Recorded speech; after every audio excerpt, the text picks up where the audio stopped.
Vjosa Osmani pas vërejtjes së dallimeve të dukshme në deklarimet e saj të pasurisë për vitet 2024 dhe 2025.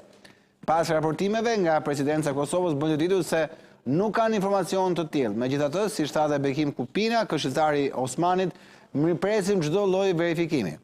Presidenti Osmani mirëpret çfarë do lloj verifikimi nga cili do institucion që është i bazuar në pavarësi, panshmëri, integritet, ligji dhe fakt të vërteta, por jo në fushata njollosjesh të cilat dihen mirëfill pse po ndodhin, tha Kupina për mediat. Dhe për të folur për këtë zhvillim, por edhe për zhvillimet e tjera në Kosovë lidhur me emrat që mund të përfliten, kush do të jetë qeveria e re, edhe shumë detaj të tjera, kam kënaqësi të kem Drejtori Arifi, zot Arifi, kënaqësi të kem në këtë bisedë, gëzuar një vit i mbar, se nuk kemi komunikuar edhe me ju për këtë vit. Përshëndetje, gëzuar edhe juve, dhe shëndet dhe sukses edhe ty personalisht, por edhe televizion. Faleminderit shumë, zot Arifi. Një koment për këtë verifikim për pasurinë e Osmanit, çfarë është kjo?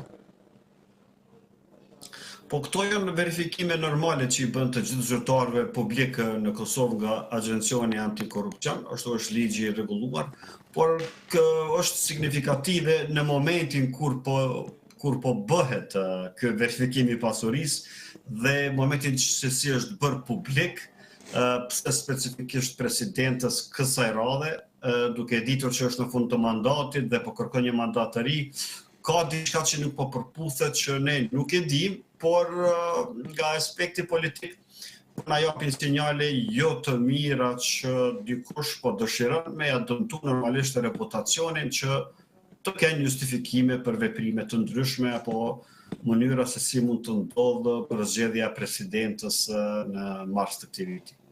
E kuptoj. Por mund të ketë pasojë ky verifikim me që ka të mos përputhje si është?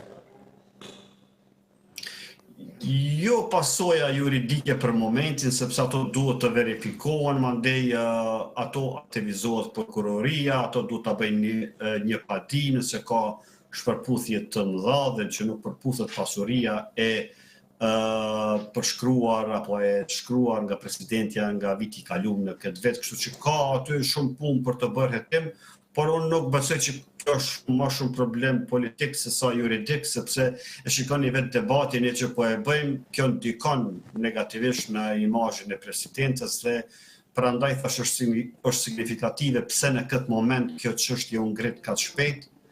Kjo tregon shumë çka për marrëdhëniet që ka pushteti me presidentën dhe mënyra se çfarë narrative po dëshirohet të ndërtohet.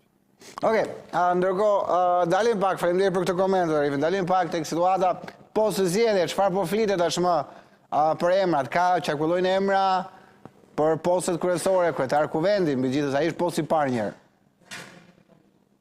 Po kryetare Kuvendit sipas gjitha gjasave do të jetë Albulena Xhiu do të jetë me siguri për shkak sepse zoti Kurti po vret që i ka premtuar atë pozitë në zgjedhjet e vitit në shkotër të këtij viti nuk u arrit ajo për të bërë kryetare e Kuvendit dhe besoj që tash do të bëhet sepse duhet kuptuar që Albulena Xhiu është po themi kushtimisht ushtare e devotshme e zotit Kurti, prandaj zoti Kurti po dëshiron që të gjitha pozitat kyçe në pushtet të bie njerëzit e tij apo që i nështrohen politikës së tij 100%.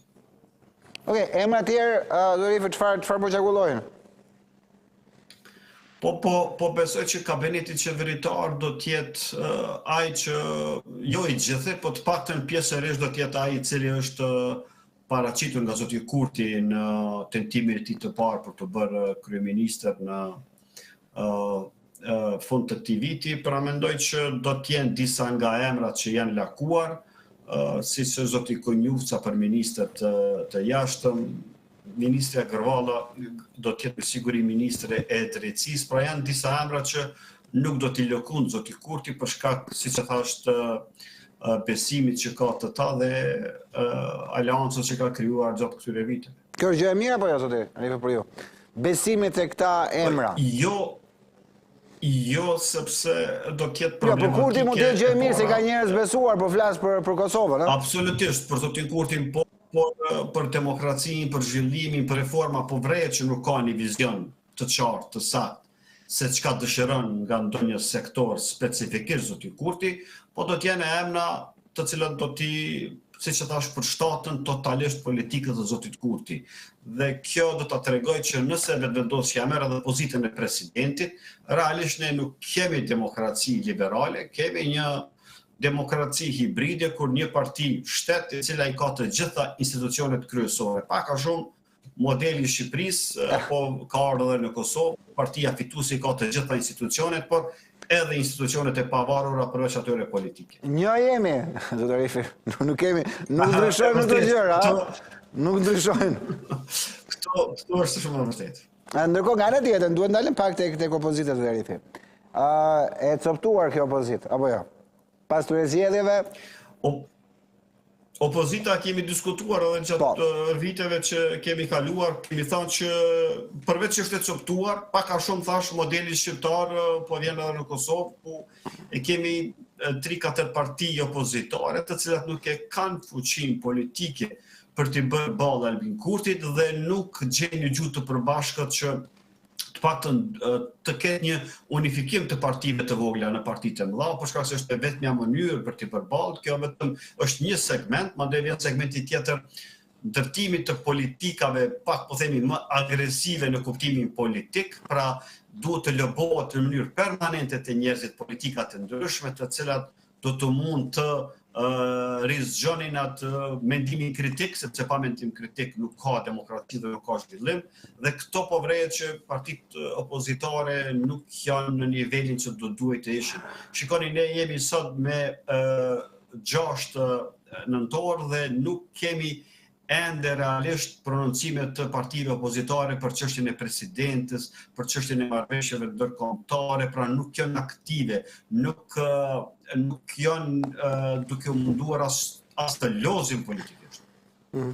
Duke qëndruar te opozita, zoti Arifi, a mendon që i shkon për shtat opozitës në situatën që është, gjithmonë, duke marrë në qenë situatën që është opozita, dhe kohën e shkurtër për të riformatuar, a i shkon për shtatë opozitës që të provokoj zgjedhje në pranverë, duke mos dhënë dakordsinë për presidentin, pra nëse shkohet në zgjedhje të parakoshme sërisht për shkak presidentit, çfarë ndodh me opozitën? Pra është gati opozita për këto zgjedhje apo jo?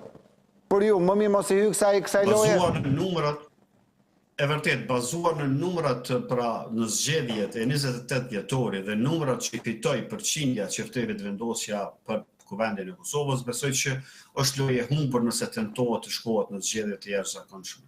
Normalisht që kërkohet një marrëveshje politike për pozitën e presidentit që mos jetë të trija pozitat të një partisë, por kjo prapë është në dorën e zotit Kurti. Unë mendoj që edhe mesazhi i tij ishte i dy kuptimshëm, edhe për presidentin që ti nuk do të thotë që ti duhesh të jesh, kjo mbaret nga zoti Kurti, dhe e dyta për partitë opozitare, nëse më sfidoni se kë e bëj presidente, atëherë shkojmë në zgjedhje. Pra, është në pozitë të favorshme për të diktuar kushtet e nënshtimit politik.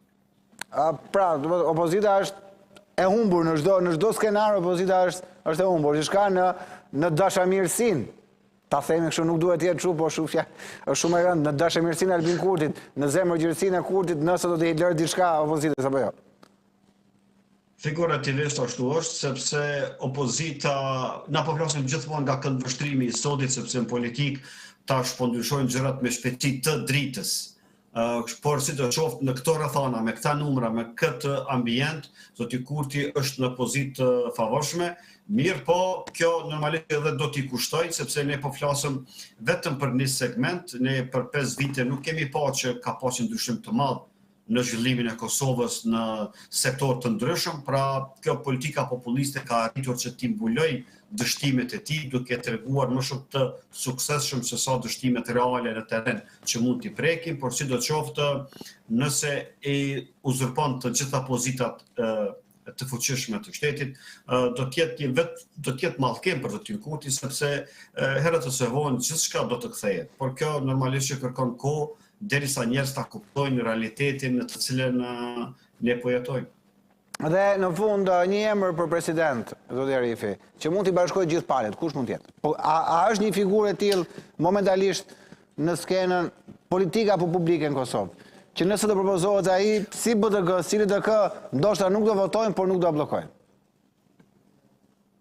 Është e vërtet, ka emra të tillë, ka familje të tilla Kosova, të cilat nuk po përmend familjen e Jashari sepse padyshim përpara saj askush nuk do guzoj. Besoj që e vërtet, përveç familjes Jashari, askush nuk mund ta bindë opozitën që të qëndrojë në sallë. Pra, ky është emri, po themi, ai emri që i përbashkon të gjitha partitë, që pa hezitim të paktën të qëndrojnë në sallë, ndoshta ta votojnë dikën nga familja Jashari. Por a do të ishte mirë familja Jashari ta pranonte një gjë të tillë në rrethana të tilla?